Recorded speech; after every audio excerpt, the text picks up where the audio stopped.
And welcome to the Cardinals Nest. Thanks for watching here on HBC Channel 25, the sports show devoted exclusively to St. Mary's University. A little bit later on, we'll be talking about the previous week in St. Mary's sports preview this upcoming weekend.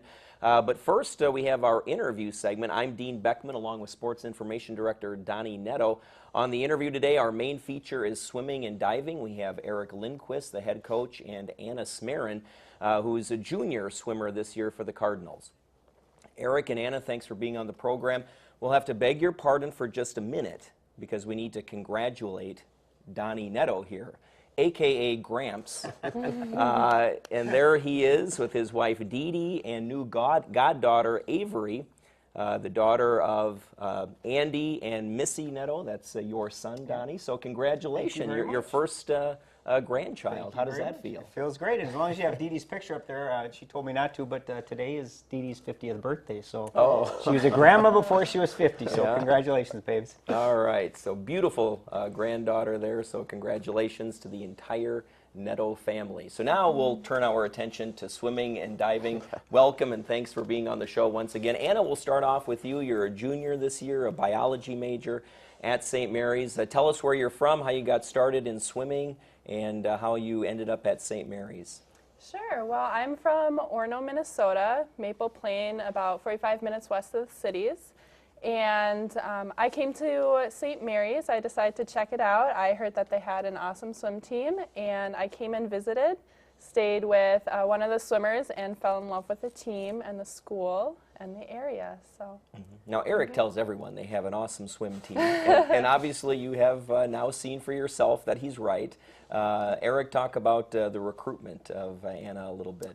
I'd say I remember a great recruiting visit and meeting her family, and I think Anna was an excellent match for St. Mary's. You know, she's when she says she likes the team, I think she also means she likes the school a lot. So. Yeah. Anna, what's next for you? You are just a junior, but after graduation, what are your plans? What would you like to do with your major once you get done here? Sure. I would really like to get into the medical field. Right now, I am looking to take the MCAT, the test to get into med school. So I'm looking at that. I'm not positive on where that's going to take me right now, but as of now, that is my plan. All right, so now let's talk about the swimming and diving team. Anna, you are in a couple of different events, individual medley and a breaststroker as well. So tell us which of those events you like better, or if you like them equally, and what you like about them. For the most part, I like breaststroke the best. They're very different events, and they both have good things about them. But first and foremost, I am a breaststroker, I would say. Okay. Eric's season's gotten going. It's hard to believe that after this weekend with the St. Thomas Invitational, you guys are off now until after the Christmas break. But talk a little bit about what we'll call the first half of the season, where you feel you guys are at, and are you about where you figure you'd be? Yeah, I think we're in a good place. We've had a good first half of the season. Our meet schedule this year hasn't been everything we've wanted it to be, but sometimes those things are out of our hands. But when we have had our opportunity to race and challenge everybody, we've stepped up and had a pretty good meet. Our last situation when we were at MAC and with the McAllister Duel and the McAllister Invite, we did have a lot of illness and some bumps and bruises that we were recovering from. You mentioned going to St. Thomas Invite this weekend. I'm really looking forward to see how we can cap off this first semester, but I think we're in a good place. We've set a pretty good amount of work behind us already, so we should come back strong. Talk about the plan of the season, because whenever you and I talk, or whenever we talk about swimming and diving, it all boils down to those 3 days in late February, early March at the MIAC Championships. So how do you prepare the season? How do you try and get people so that they're at the top of their game when they hit the pool for the MIAC? Yeah, well, you know, swimming and diving, swimming specifically, is a training sport. We've got a long season. We try to plan things out systematically for them. We've got the last couple of years a renewed emphasis on our strength training, working with our strength coach, Jamie Herrick. We're lifting with him 2 times a week. I kind of leave that to him with my guidance in the swimming world. But then on the swimming side of things, it's putting together a plan, a calendar that allows them to train the other needs in the water, whether it's an aerobic base, some of our sprint work, and also trying to build all the skills and techniques that go along with it. And Anna, that kind of leads into the question I'd have for you, and that is how do you stay focused? Because it is so much of just, you know, training to get ready for, really, for 3 days at the end of the year. Mm-hmm.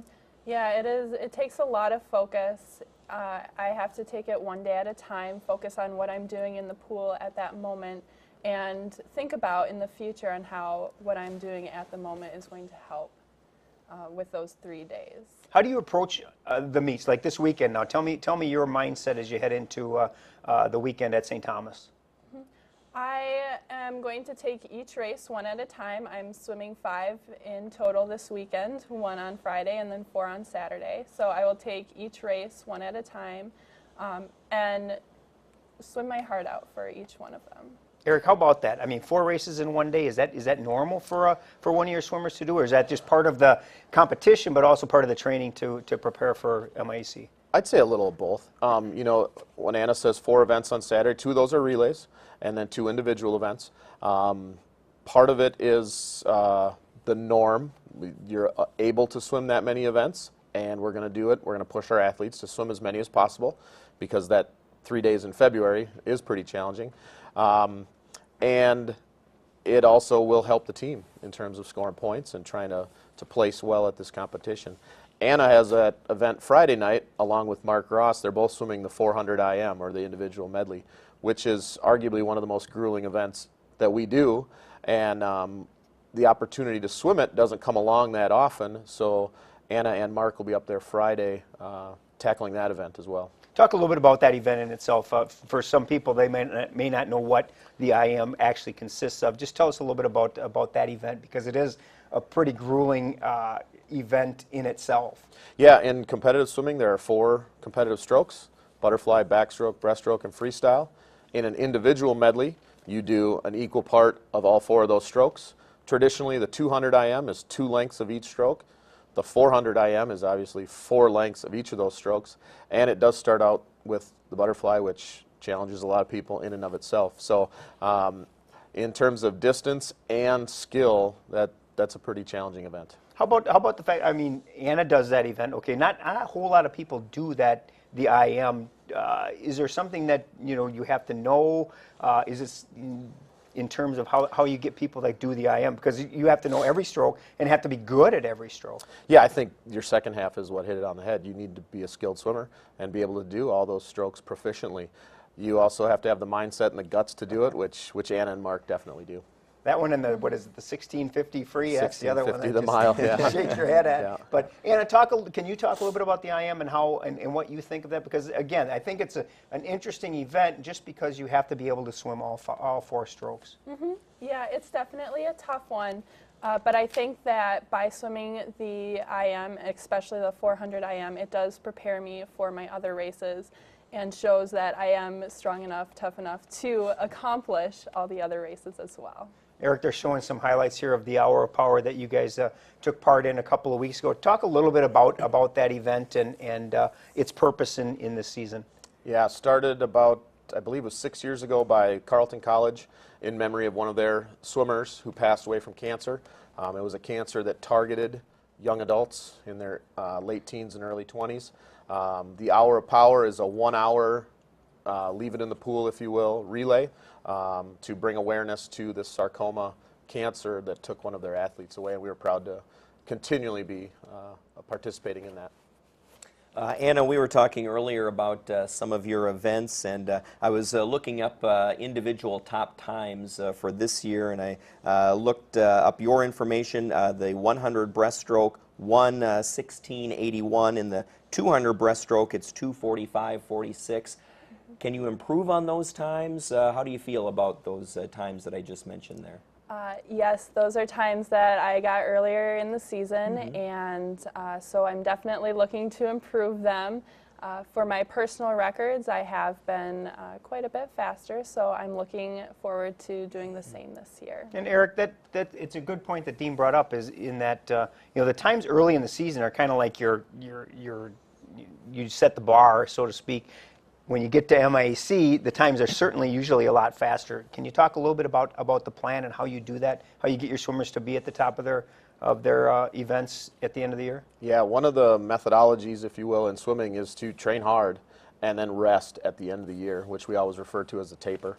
And most swimmers generally see significant improvement based on that rest that the coaches try and, again, plan, maybe with a little bit of fingers crossed, but so their athletes perform at their peak at the end of the year. I think Anna hit it right on the head. She's a talented athlete, but really hoping that those times drop at the end of the year. Talk a little bit about the break, because that's got to really just play with your head, because you've got to almost plan 2 separate seasons, because we're really off for 3-4 weeks before you guys get back in January. Right, yeah, our athletes will be back early. We're not taking one of our big fancy trips this year, but we will be back on campus early training. When we do send them home after finals, we encourage our athletes to train with a previous club, maybe their high school group, or get in on their own, because we can't just take off 2 weeks.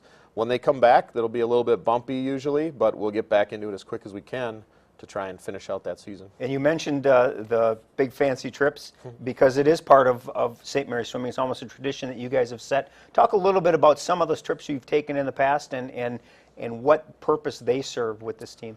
Yeah, the trips have been fairly elaborate over the years, as simple as a Florida trip to Puerto Rico, Hawaii, and last year the Bahamas. It's a trade-off. We're looking for some sun and fun, but we also train 2 or 3 times a day on those trips, depending on the venue. But they also serve the other purpose of really bringing our team together. A lot of bonding happens. Traditionally, I don't want to knock this year, but some of our best years have been on years we've taken those team trips, both in terms of performance and camaraderie within the team. And then swimming, there is another aspect to the swim program that a lot of your athletes take part in, and that's the water polo, the club water polo team. Talk a little bit about that. Yeah, we have club water polo at St. Mary's University. Started many years ago by, I think, basically some of the athletes from the Chicago area, where it's a high school sport. And we had this great pool and the opportunity to do it. And now it's 2 very active clubs. We have men in the fall and women in the spring. Anna's our student leader, actually, for the women's water polo club. I facilitate it, and they go to about 2 or 3 tournaments a season, and have had some excellent success over the years. Excellent success. You brought home several titles in the past years. There's been some hardware over the years. Anna, talk a little bit about playing water polo, because that's probably something you didn't do in high school. I did not. This was a new sport for me, and it was very different. I haven't been in a team sport such as water polo for a long time. So it was very nice to be able to have a change of pace. And it's a great sport. It's really hard. It takes a lot of work and a lot of time, but it's a fun one. Now, Anna, you had a chance to wear the GoPro cam, and we just saw a little video clip of that and that's a camera that an athlete attaches to themselves to give the viewer an opportunity to some perspective anyway of what it's like to play a sport. And there we see it with one of the divers right there. How was the experience wearing that GoPro cam for you? It was very interesting. It was definitely different. It was a little harder to swim, but it was very fun to see the end result of it. And Eric, as you've been coaching over the years, the technology related to cameras and their ability to go underwater, it's got to be a big benefit to swimming and diving coaches, right? It can be, yeah. We do a fair amount of taping above water when the opportunity arises. Donny loaning us the GoPro for some of the fun video here, but there's been some other applications over the years with the underwater camera as well. It's pretty impressive. Yeah. Anna, being on the water polo team you talked about, but you're also involved in a lot of other activities as well. Of course, you're a biology major and thinking about medical school and all of that, so I know academics plays a high priority for you, but what else are you involved in on campus? Well, I'm involved a lot with the church and the different clubs and activities that go on around the church. I participate in the Mass and do the readings a lot as well. All right, great. So very active on campus, as are most of our student athletes at St. Mary's. And Eric, real quick, we don't have a lot of time left in this segment, but talk about the men's team a little bit, because you do have a lot of good experienced returners there. Yeah, I think a lot of similarities. We're We're headlong into our training season. Mark's going to be swimming the 400 IM tomorrow night with the rest of our guys joining him on Saturday. Brian Baker, one of our really improving divers, is suffering a little bit of a shoulder injury we're trying to deal with. I'm not sure what this weekend will bring for him, but with the break coming up, we should be able to get him healthy for the return. PJ Heller, a freshman sprinter for us, we're looking forward to seeing what he can cap off the year with. A lot of fun, exciting things to look forward to. You know, we talked before the season started about Mark, and I mean, we've talked about Mark on this show quite a bit, and you had mentioned that he was excited for this senior season and expecting big things. And looking at some of the times and some of the results from your meets thus far, he certainly is on pace to really have a solid and memorable senior year. I think so, and I think the thing that, you know, maybe I'm one of the only people that gets to see is his work ethic day to day in practice. He's definitely focused and gearing up. So. Fingers crossed, like I said earlier. All right, Eric Lindquist, Anna Smaron, thanks for being on the show. Good luck here the rest of the season. Thank you very much. All right, stay tuned. Donnie and I will be back to talk about the previous week in St. Mary's sports and preview the weekend right here on Channel 25 HBC.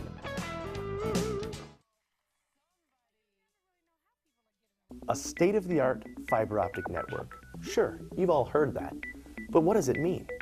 Well, if you're an HBC customer, it's television in crystal clear high definition and whole home DVR.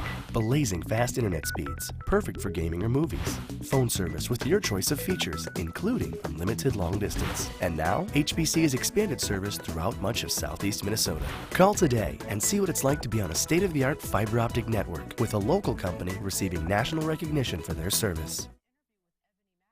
We're a small town store.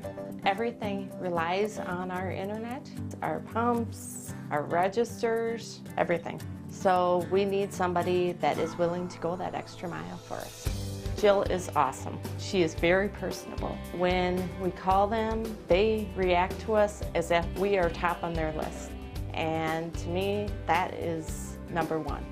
I've had excellent service. Call Jill and find out what excellent business service is like. So you know how some cable companies have these bundle deals where if you purchase their TV, telephone, and internet together, you save? At HBC, we're taking it one step further. Get your TV and phone service through HBC, and we'll give you internet absolutely free. That's right, free. And you still save money. Some packages can save you up to $660 a year, and it's all backed by our 30-day guarantee. The best part? Free internet is available to all customers, new and existing. Go to hbci.com to see which free internet package is right for you, or call 888-474-9995. And we're back here on the Cardinals Nest. Dean Beckman, along with Sports Information Director Donny Nadeau, to recap now the previous week in St. Mary's sports and preview the weekend games and activities going on. And Donny, we begin with women's basketball. They had a huge contest at St. Thomas on Wednesday night. The first half belonged to the Cardinals. They built up to about a 6-point lead in that one, held a 2-point lead at halftime. The second half, though, belonged all to the number 5 ranked St. Thomas Tommies as they came from behind and ended up winning that game against the Cardinals. Yeah, there's a reason they're ranked number 4 in the country, and they're a very good team.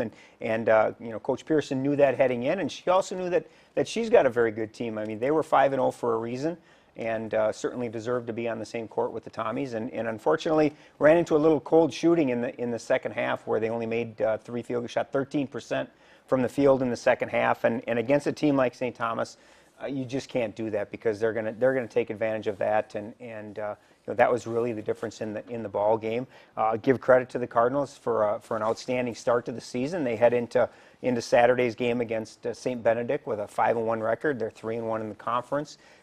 You know, and it's an outstanding start for them. And I know that they certainly would have liked to have come away with a win against St. Thomas, but you know, St. Thomas has won 28 straight now against conference opponents. They're a very talented team, and you know, St. Mary's got to see on Wednesday night what it takes to be, you know, a number 1 in the conference. And I think that that right now, I would say we're probably a number 2 in the conference because Coach Pearson's put together an outstanding team, and it's led by some really, really talented returners in Jess Thone and Jamie Steffley and Courtney Early. Jamie had 20 points against St. Thomas, a great game for her. And Saren Scholenthaler really came up big. She had 10 points for the Cardinals, and that was nice to see as well because, you know, as we talk every week, the more people that Coach Pearson can get involved in the offense, the harder it is for the Cardinals to to be defended because they do have so many different weapons. And those highlights we saw were against Hamlin on Monday night. HBC covered that game. Kind of an exact opposite game from St. Thomas. The Cardinals started slowly in that one and then really came on strong and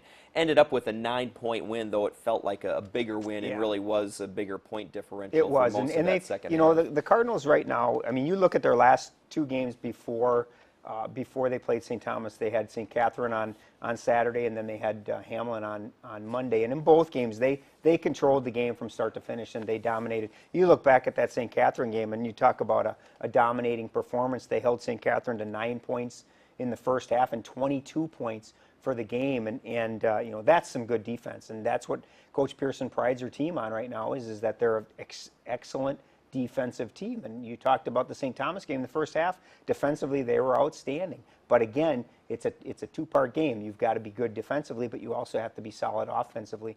And Wednesday night against St. Thomas, they struggled in that second half scoring points, and that was really the difference.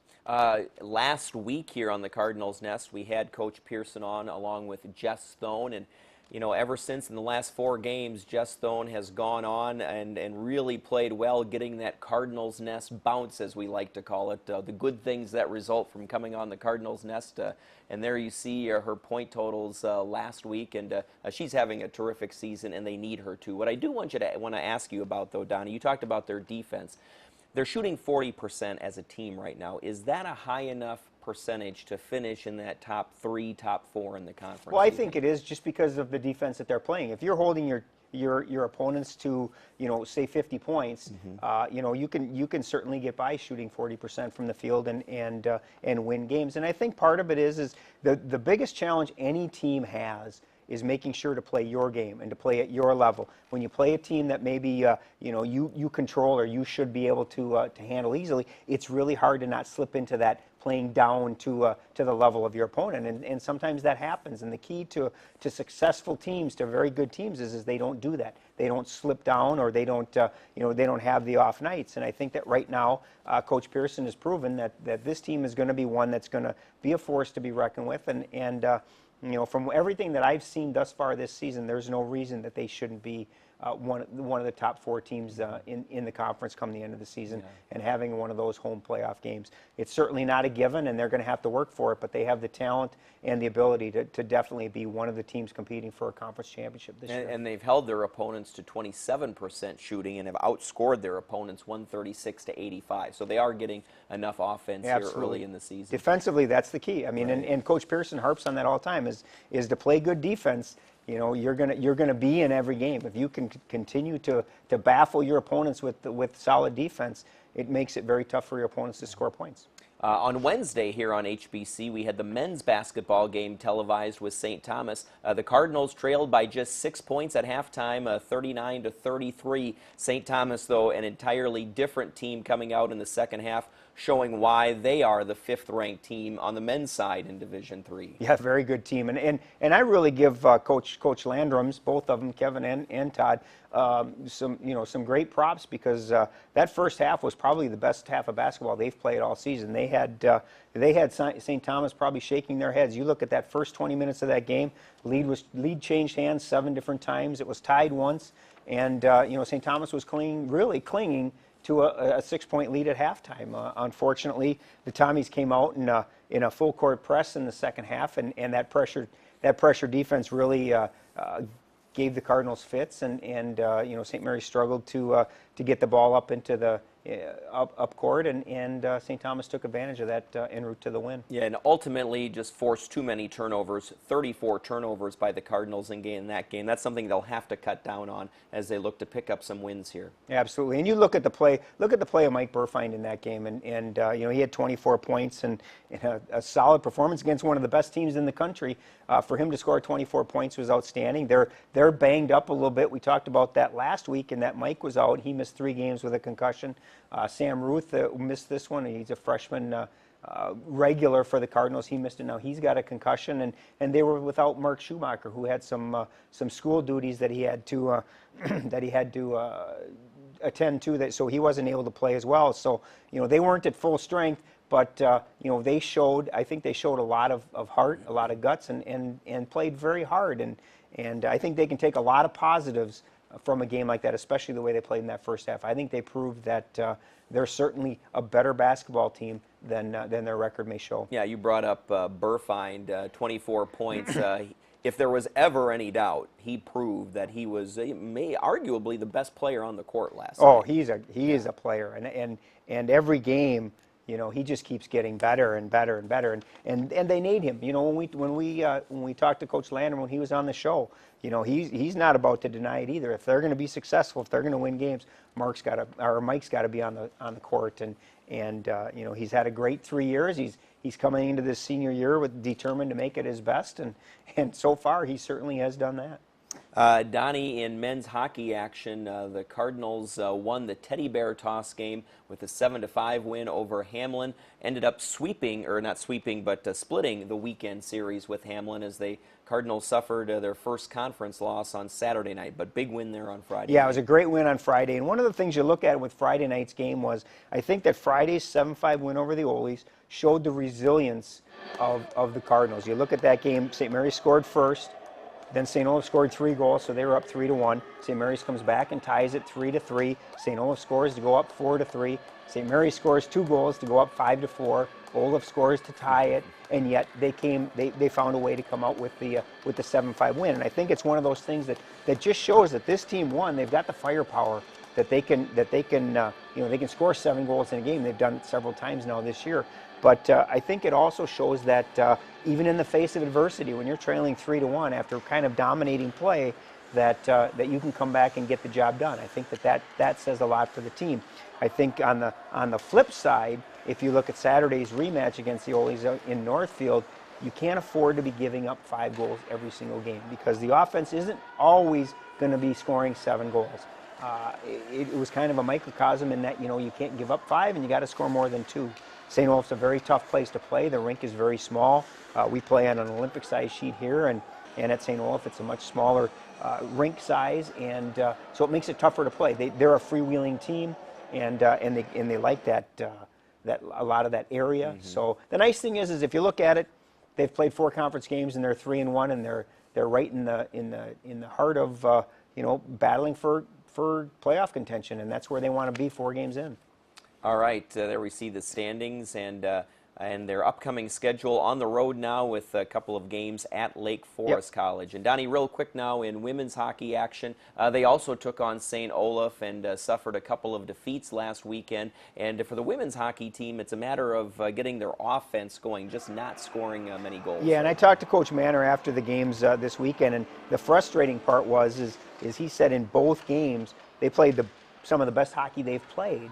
They just aren't able to get the puck in the net right now. And you look at the third period of those 2 games, they outshot St. Olaf 35-13 in the third period combined in those 2 games, and could only come up with 1 goal. So they need to continue to find a way to score goals. They're off now until January 4th when they play 2 games against UW Eau Claire. So they've got some time now. They're going to do some practicing up until finals, and then they've got break, and they'll come back and get ready for UW Eau Claire. But you're right. They have to find a way to generate some more offense, and then not only generate it, but then capitalize on their opportunities. All right, that's going to do it for the Cardinals Nest. Donnie, again, congratulations on your new granddaughter, and happy birthday to Dee Dee as well. Thanks for watching the Cardinals Nest. Tune in again next week right here on Channel 25 HBC.